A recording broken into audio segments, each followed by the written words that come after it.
নমস্কার বন্ধুরা, আমার চ্যানেলে আপনাদেরকে স্বাগত। আশা করি সকলেই ভালোই আছেন।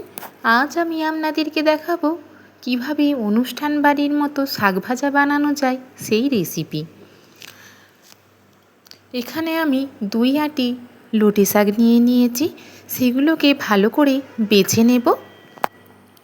শাকগুলি বাছা হয়ে গেলে গোড়া বাদ দিয়ে আমি শাকগুলিকে ছোট ছোট করে কুচিয়ে নেব।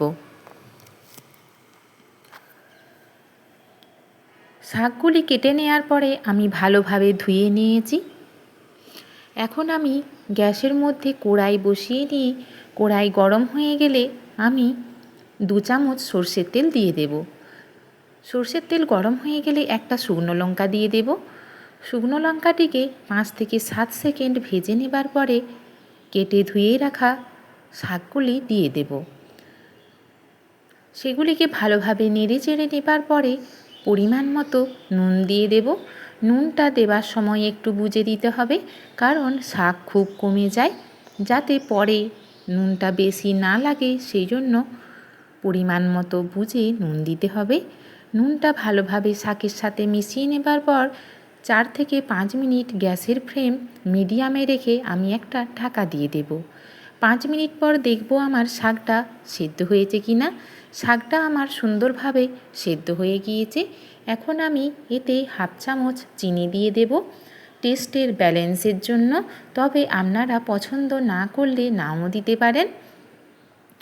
এখন আমি 1 চামচ পোস্ত, ড্রাই রোস্ট করে রাখা প্রায় 1 মুঠো চিনেবাদাম দিয়ে দেব। পোস্ত এবং চিনেবাদামকে শাকের সাথে ভালোভাবে মিশিয়ে নিলেই আমার অনুষ্ঠান বাড়ির মতো শাক ভাজা একদম তৈরি। আপনারা আমার এই রেসিপি ফলো করে বাড়িতে অবশ্যই একবার অনুষ্ঠান বাড়ির মতো শাক ভাজা বানিয়ে খাবেন।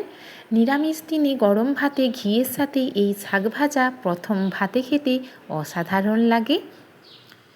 আমার রেসিপি যদি আপনাদের ভালো লেগে থাকে তাহলে অবশ্যই লাইক, কমেন্ট, শেয়ার করবেন। নিত্য নতুন রেসিপি পেতে আমার চ্যানেলটি সাবস্ক্রাইব করার অনুরোধ জানালাম। সকলে ভালো থাকবেন, সুস্থ থাকবেন। ধন্যবাদ।